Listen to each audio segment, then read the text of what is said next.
Hello everyone, I am Tacet, and today we're going to be going over and doing a key opening and going over some teams for the new Mythic of Amarok. So, as is every first Friday of every single month, we are getting a new Mythic. It is as normal in the Glory Gem Guild and a VIP chest drop table. We also got a Vault event this weekend, so we'll be able to farm up on resources to be able to go use those keys. So basically every key except gold keys and event keys will end up having a chance of getting this thing. So let's go check it out and then go and open some keys and go over some teams. So as far as this troop, it is kind of like Irongut, but a lot more inconsistent.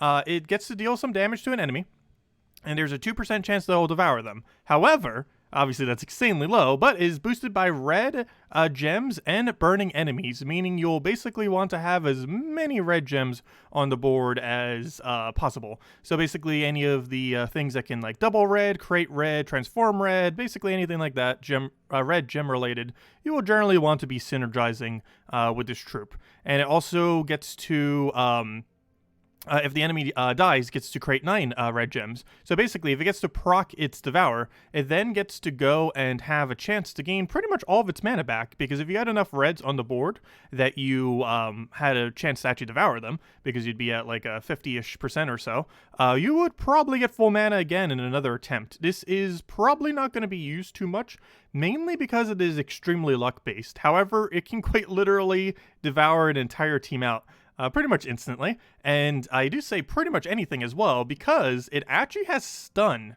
Of course, things like Impervious will be able to counter this. However, even if they just have a normal immune to devour, you do have the stun attached to this troop already, which is kind of interesting since it is a devouring troop that already has a stun with it. If I'm not mistaken, it is the first and only one to actually have that kind of mechanic as well. Basically, disable for the counter to it. Of course, it isn't going to be the same as Curse, so Impervious will still slide by, but this will allow it to kill a much wider range than most Devour troops are capable of doing. It also has 50% score reduction, which makes it a really good option in first slot, since it can Devour, gain a bunch of stats, and then become a super big tank. So it has some potential, but underlying biggest issue with it is it's going to be way too luck-based, most likely, to use it under many situations. It will definitely be something that you will use on occasion, particularly in delves and stuff, especially if you don't have Irongut or other options. It's basically like an alternative Irongut in a way. But overall, probably not the greatest of troops, and there are safer options out there. But nonetheless, we will be going for it, and hopefully it doesn't take us too many keys. Ideally, we'll get it on the first drop. Go, boom. Nope, we did not. Okay. We gotta go hunt a billion keys. Hopefully we'll find it, though.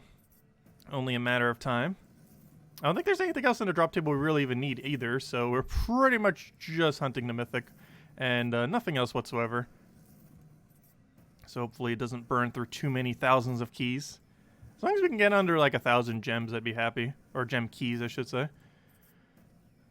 They're almost halfway there, but there we go! Amarok! Nice. Okay. Also, this place is from Broken Spire, so if you don't want to have Infernus, you can have this as your option. Overall, I'm not sure which one would really be better. Infernus, of course, still the best burner in the game with the 4 times.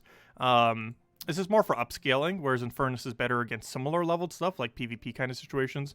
So it kind of just depends on which one you kind of prefer, as far as if you would go Infernus now, or Amarok if you were to craft a Mythic for the Kingdom. But of course, you can get this thing this week if you don't have Infernus, and that will count for 10 stars for Broken Spire, if you can get it up to that point. Also, one other pretty noteworthy thing which I didn't mention, which I have to utilize in both of these 2 teams, or actually I'm showing 3 teams, but 2 of them, actually I think all 3 actually end up utilizing it, but he does count as an Elemental Beast. What's pretty relevant about this is Elemental and Beast both have 50% mana start. Beast off of Forest Guardian and Elemental off of Mirage Queen, with Mirage Queen most likely being the better options in most situations, especially since you can also do that into Troll, so you can use the double reds off a Troll into Mirage Queen, which if I'm not mistaken is not actually a team I end up setting up, but is something that you can do since they both do count as Elemental, which you can end up synergizing that way. But anyways, let's go and mess with this thing. So, let's go and max it out. Go to the... I keep spelling its name wrong. Let's see, there it is. I keep wanting to spell the first A with an O and the O with an A. But let's go and max this thing out. This is a Mythic, of course, so we might as well just use our big orbs, as Mythics gain the best value from these 2. And there we go. Okay, so now that we got this thing maxed already, let's go put it into the teams and go see what this thing can do. So we'll put this into here. Put this into here. And put this into, where's your little thing? I'm just using guard's avatar as a placeholder. And put it right into there. Okay, so let's go see what this thing can do. And no, we're not going to be going for that. No. Let's go grab, yeah, we'll take this one. Oh, that's what I was talking about. But he's not using Mirage Queen, though. But he might be using Titan. No, he's not using Titan either. That's kind of weird. But yeah, you can use Flame Troll into Mirage Queen. And because this counts as Elemental, you'll be able to double off of that and then have Mirage Queen.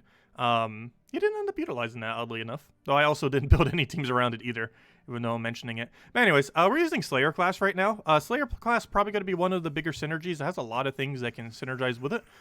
For example, we do have a +1 red. We have triple damage on burning. We have Firestorm at start. All very useful things for synergizing with this. So you can also go Enrage here. However, I don't really feel like you'll need Enrage in this particular instance compared to more mana. And the main reason for that is you're already going to have Stun. So that will kind of act as your Enrage. Ooh, we are unfortunately disabled right now. That's a bit unfortunate. We do have blue to red convert. However, that blue to red convert cannot do anything currently on the board. However, we do have full mana. We can actually see what his full boost ratio is going to be. So this is +44, meaning it's going to be a 46% chance. Do we right now want to risk a 46% chance that we can end up getting a Devour on something? I would probably say yes. So we're going to go for it. And we do miss, which is basically the main reason why I said this thing is not going to be good. The inconsistency of this thing is going to be so absurdly high. Like ridiculously high. And if you're depending on this thing to actually get you to kill, especially if it's your only damage source, that's going to be bad. Like there's going to be battles where it's just going to take off and go crazy. But his average battle is going to be so ridiculously inconsistent. So, yeah, overall, probably not going to be used as a primary option. Just kind of a fun mess around troop, more likely than not. So right now we have an even higher boost ratio, so hopefully this will hit. This is a 58% because you have to add the 2% after whatever that number is. So this should land. I'm not going to take Skull because we're frozen on it, so we'll just go for this. Hopefully it'll actually get it this time, and we do. And as you can see, he can kind of chain right into himself, which is the main kind of thing, his main kind of gimmick is, oh, you could just leave a bunch of reds. It's also one of the reasons I didn't necessarily go with this. One big problem with Elemental Troll or Flame Troll is when you double the board, you're actually going to net lose how many reds are on the board, whereas you generally want to keep as many reds as possible on the board in order to give him the highest chance. So when he does get this Devour, he'll be able to chain right into basically another ability. And as you can see, he just got a double kill already. Ideally, we'll get a triple kill here. Might even get a full team wipe. No! And then you see, yeah, he can mess up like that. So it's just so inconsistent. He can chain into like an auto instant kill, or he could just keep missing over and over again. It's an interesting gimmick, but I don't know. I personally do not feel like it's going to be worth it. But that is basically the Mythic in a nutshell. Way too luck-based, though. And this was even with a high percent. We were on like a 70-something% earlier and miss. This is now 66%. Hopefully we'll land it. And again, 66% miss. That is very unfortunate. So yeah, he's dead. There's no way he's ever going to be used in most content, particularly never in Guild Wars. He is just way too inconsistent to ever be used for that. We'll try it one more time. What's our percent right now? Another 66%. You got this. Finally, there we go. And that should be match. How's he not dead already? Well, here, have another ability. Also, you will end up, even if you don't end up getting the hit there, as long as you get the kill with him, he will create his reds. It doesn't matter if you get a Devour or not. As long as he secures a kill, he will create his red from his ability. Obviously, you're more often not going to be doing that specifically off the Devour. However, the damage itself, as you saw there, even if it doesn't trigger a Devour, will still do that. So which one do we want to go for here? Divinish Ball Aquila meta or a weird Zugoff team, which feeds a bunch of blue into it? Let's go Divinish Ball Aquila, mostly because it's the one that gives us more loot anyways. So here we have a Beast version. Beast version I do feel like is going to be a little bit worse, but figured we do it as Beast teams aren't really too commonly used in the current state of the game. Beasts haven't really been that meta for a while. Warden has gotten a few more usages, but it's normally not used specifically in pure Beast teams. And this team also doesn't even touch the Warden, doesn't even use any hero class actually. But let's see, can we go for Hellcat here? I'm actually going to hold just because we are frozen right now. Would have probably been a good idea to set some cleanse. I actually set into Magic instead at the moment, mostly because I figured if we couldn't secure off a Devourer, we could at least go the other alternative route. But for now, one nice thing about Hellcat is it has a lot more controlled version of a red creation, so we can actually know what we're going to be taking off the board and how many reds we're going to have after the fact. So a little bit more consistent than possibly some other methods, just in that we already know where all the reds are going to be and how many are going to be on the board. But we'll go throw this down. Again, we missed with 48% or 50%, whatever that just was. Very unfortunate. He also just denied my red, which is also not going to be good. However, we do have a few skulls here. Don't have a drop for that. Kind of tempted just to drop this, though, into a nice little poke. Don't think we have another one, though. Hellcat can kind of just do the thing over there. I kind of want to do this into... Oh, wait, we can't surge into that because he denied the green, too. Oh, gosh. Divine Ishbala denies everything we need. Green and red. Mistakes were made. We should have went for the Zugov team. Okay, at least that creates all the red we need. As long as he doesn't chain right now, we should be okay. Good, he didn't go for it. Also, we are using Queen Aurora. Queen Aurora gives +1 to all the mana colors. Ends up helping just to accumulate a little bit more mana. Normally Possessed King he's using instead, but figured it was a beast team, so we go with it. And it does look like we will potentially lose here. We'll go for Hellcat here. Get her a little bit of red. Go for a nice little burst of mana here. Actually, we'll take the free turn. Unfortunately, that is not full mana. 1 mana off. I could try for a yellow off of Sky. If we miss it, though, we are very dead. However, we're probably very dead regardless, so I'm going to risk it. And we do miss it, so that's very unfortunate. Because now we basically lose. We can still try cheesing it off of this. This thing can make a comeback out of nowhere if it just feels like actually devouring. It is blocked right now, so we are going to need to go for brown. We could go to red for brown. However, I want to keep as many reds on the board, so I'm actually deliberately not going to do the red there if we can help it. And then just go for a poke here and hope it gets devour off of another 50%. We missed it earlier, but hopefully it'll get it this time. So we'll go for that. Also, make sure not to target things that have immune to devour. Obviously, you can stun them and everything with this troop. However, there are still things that have immune to devour, so we can't just kill everything.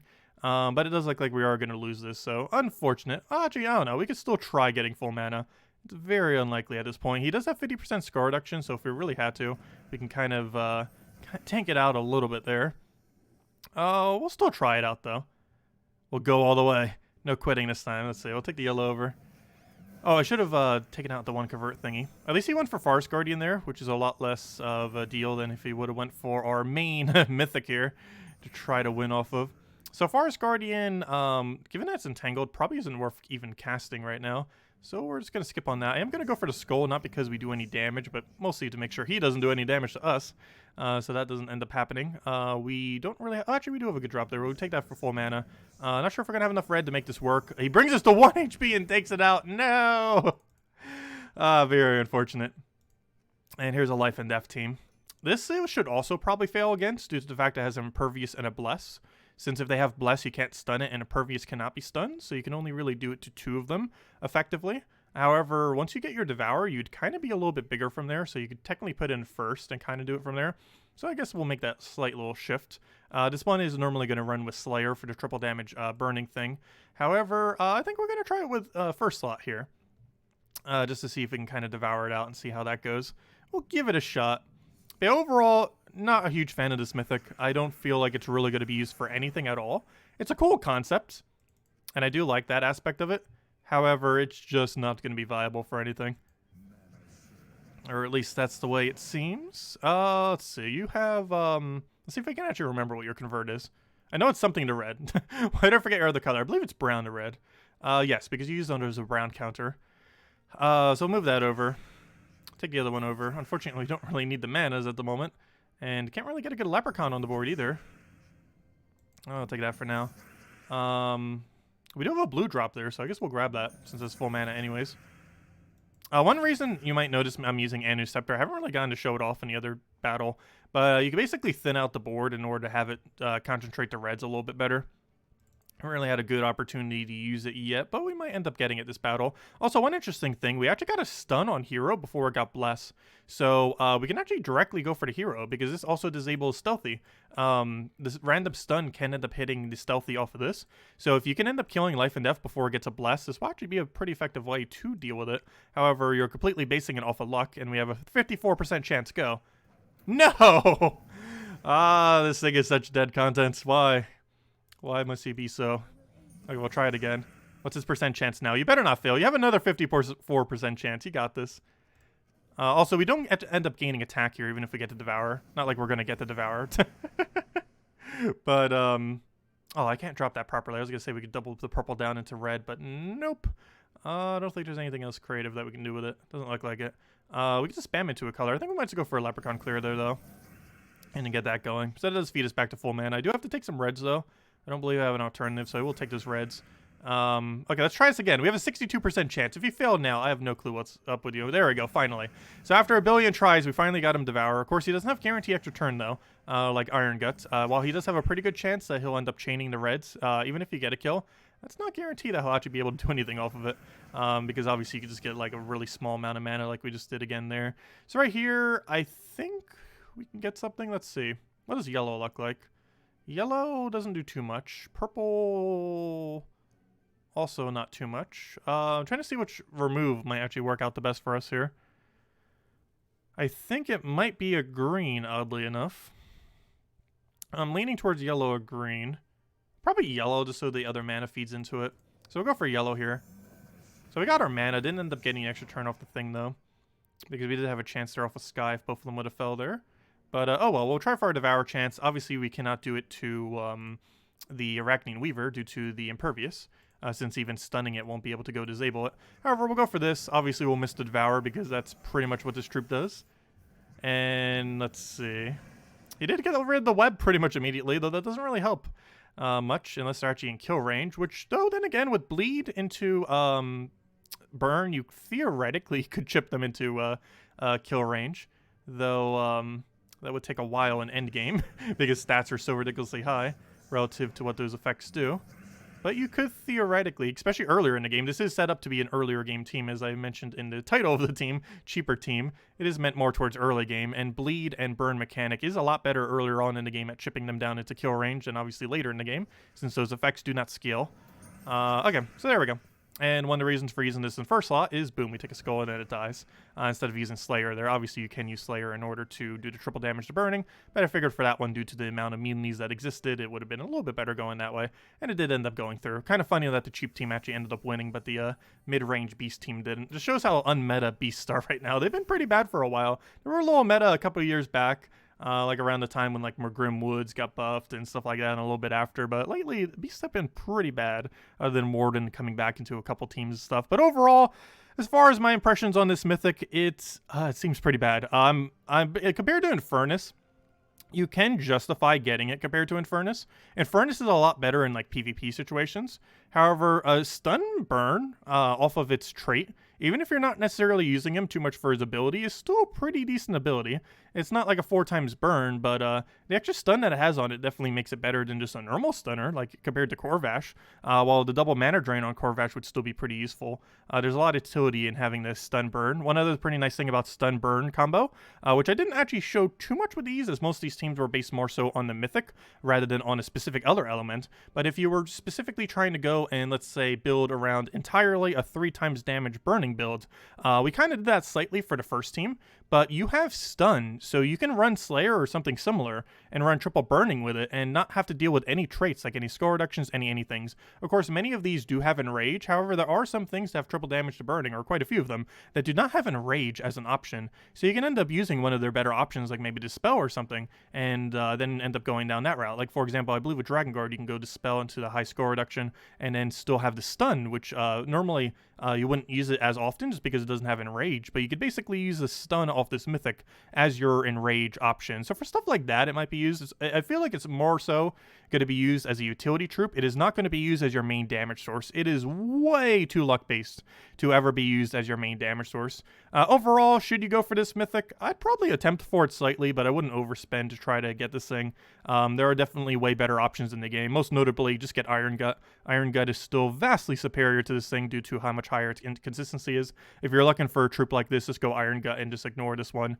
But if nothing else, it has a cool burn stun mechanic and has some potential to chain into an auto win, but the amount of luck that you will need for it to actually land at is pretty high.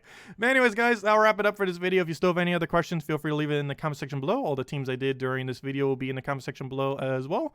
And I will catch you guys later. Thank you all so much for watching, and have a wonderful weekend. Best of luck on trying to hunt for this Mythic in the Glory Gem Guild and VIP chest drop table. Goodbye, everyone.